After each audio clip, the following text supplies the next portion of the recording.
It's Hugh Hewitt in the ReliefFactor.com studio inside of the Beltway. It is Monday, June the 29th, in the year of the plague 2020. I begin this hour with one of my favorite people in politics, Utah's Attorney General Sean Reyes. He has been a longtime friend. He's been Attorney General in Utah since, I believe, late 2013. So he's been around a long time. He's a leader in a lot of fields. I want to talk to him about a lot of stuff. But good morning, General Reyes. It's great to have you back. Thank you, Hugh. It's great to be on with you. I think the last time we were together, you were a guest on a show I was hosting, and your appearance drew the highest ratings of the week. I'm sorry, my friend. I'm pretty sure I won't be able to reciprocate today. You might. You never know. Hey, I've got a curveball for you at the start. I was watching Yellowstone last night, which is the Kevin Costner movie, or the series. Have you been watching that at all? It's a great series, but too many people get shot. Do you watch Yellowstone at all? I've seen a couple episodes. My wife doesn't like it. She's too genteel for It's that. very violent. But last night they had an interesting twist. There was human trafficking. And I know you are deeply involved in eradicating human trafficking. So I made a note to myself, ask Reyes how that is going. How goes the effort in Utah and across the country to put an end to this scourge? Well, let me say that when it comes to fighting modern-day trafficking, there's been no better supporter than you, Hugh, for our efforts. So thank you for that. You know, my focus has been for years on protecting Utah and America. And my team and I have had some of the largest and most successful human trafficking cases, investigating them, prosecuting them here. We had one international illegal adoption ring where the defendant, a public official from Arizona, just pled to multiple felony counts. But from the time I began, I also realized that we can't just attack this here domestically. And so from time to time, I've gone undercover with organizations like Operation Underground Railroad or Child Liberation Foundation to other countries to fight this evil where it's germinating and make sure it doesn't come into America or into Utah's jurisdictions. That's been going well. And I'm proud to say, Hugh, Utah was at a failing grade by ShareHope International when I came into office, and we received an A last year when it comes to passing legislation and doing everything that we need to do to protect victims and all of those things. So although it's a horrible, horrible evil, the fight in Utah is going well thanks to support and friends like you. Now, General Reyes, it was suggested in the television show that the remoteness of some portions of the Mountain West makes it easier for trafficking to flourish. Is that true? I think so.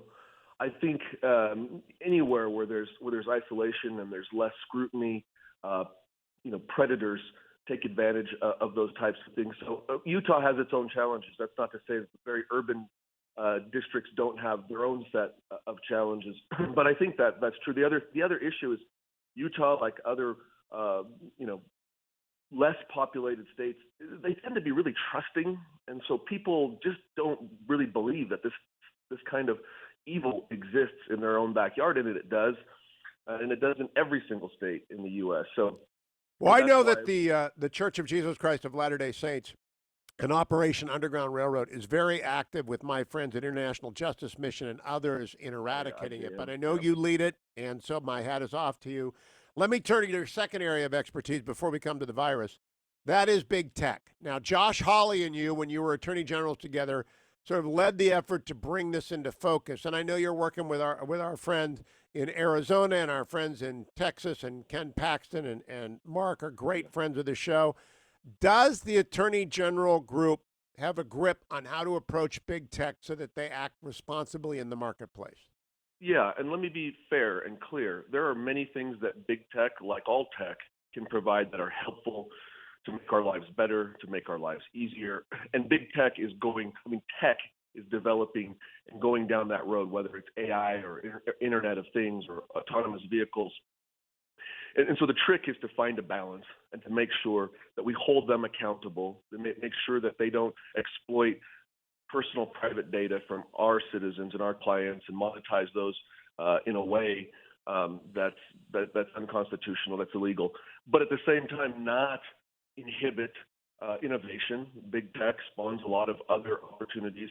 Make sure that they're not acting in a way that is that stifles innovation either, and that the smaller technology companies aren't pushed out of the field. So those are all concerns that we have. You know that we're leading a giant investigation against Google, Ken Paxton in Texas, and I and others in Nebraska, Doug Peterson, and we're focused. I think is Brnovich involved too? I think Brnovich is involved. Berno's involved, yes. Mark Brnovich in Arizona, and many others. I don't want to start naming names because there's so many, but that is a big deal for us. We want to protect the data, the privacy, the liberties of our citizens, and at the same time encourage technology to continue to help protect our citizens. Yeah, it's kind of a tightrope. You want the companies to come to Utah, I assume, and they want to go there because it's a great state to live in. It's like it's not Ohio, but it's got the same number of letters in it. It's got a lot of vowels. So if you're not going to go to Ohio, you might go to Utah. Skiing's better in Ohio, but we got the Great Lakes as well, and ours you can drink. That's the big difference. I'll fight you on the best skiing, but another discussion for another day. Yeah, we can drink in Lake Erie, but the question becomes: you want them to come, but you want them to play by rule sets, right? Of course, yeah. That is the equilibrium right there, and I think we do a good job of it, right? All right, let's turn to the virus. I watched the numbers state by state. I made a big mistake on Meet the Press yesterday. I said the number of deaths in Germany had gone up to 680 a day. My fault, but I know the numbers in the United States pretty well, and I know Utah has done very well in the COVID fight. Why? Why is Utah doing better than most of the states? Well, right before I answer that question, because I've got some answers for you on that, Hugh. Right now, a lot of lightning fires going on in Utah, and I just wanted to throw some prayers out to our first responders and the folks whose homes are being evacuated. I didn't know that. I didn't know that. Kind of breaking over the weekend, so I just wanted to throw that out. But Utah has no magic solutions, and we've grappled with this conundrum like every other state, Hugh, when it comes to COVID. We knew we'd have to find, again, a balance between public health, the economy, and personal liberty. But that equilibrium is pretty, I would say, elusive. Some of the things that we've done that helped us from the beginning, we tested early, we tested often. We were one of only a handful of states to not go on full lockdown, and that helped keep our economy going. Not that we haven't faced our fiscal challenges, but our economy's remained relatively strong, and our health numbers for months have been good compared to many other states. But you know well, Hugh, that balance can change quickly when you deal with secondary waves and other factors, and getting back that balance can be difficult, requiring a lot of recalibration. And in terms of demonstrations that followed upon the murder of George Floyd, did you have any violence in Utah? We did. We had riots here, and we had defacing of property. Fortunately, no deaths.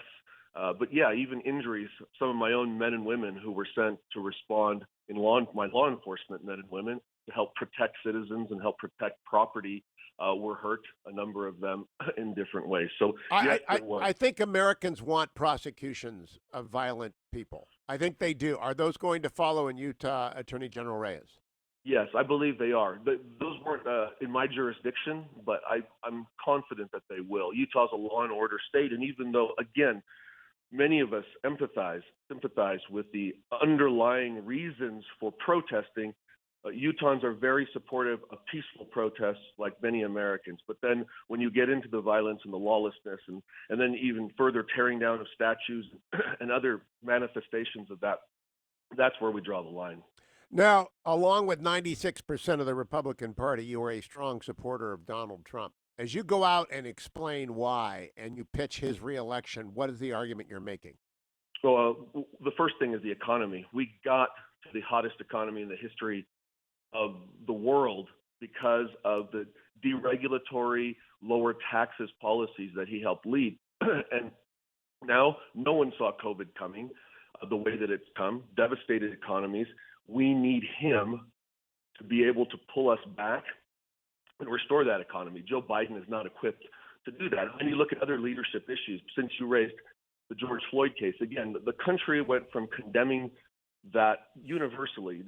No one who saw that thought that was not inexcusable. But then you see the party, AOC, and the squad go from there to defund, dismantle the police, and no leadership from the Democratic Party. The presumptive nominee, Joe Biden, in his basement giving sort of a tepid opposition, maybe, maybe not, whereas Donald Trump was very clear from the beginning. He decried the George Floyd incident, but said, we're still a nation of laws. We need law and order, came out with an executive order to find the balance, to say, law enforcement, we can do better. We can do violence de-escalation training like we've done in Utah for the last 5 years. we can do better on a number of things, but we don't defund the police. In fact, we should fund them more. Even Bernie Sanders said that. That's Well, how we you got to hire fund quality cameras. Yeah. We will not end child trafficking if we defund the police. It is that simple. Attorney General Reyes, always a pleasure. Follow him on Twitter. I have retweeted it out there. Sean Reyes UT at Sean Reyes UT. Thank you, General. Don't go anywhere, America. I got George, Will, and Tim Alberta coming up on today's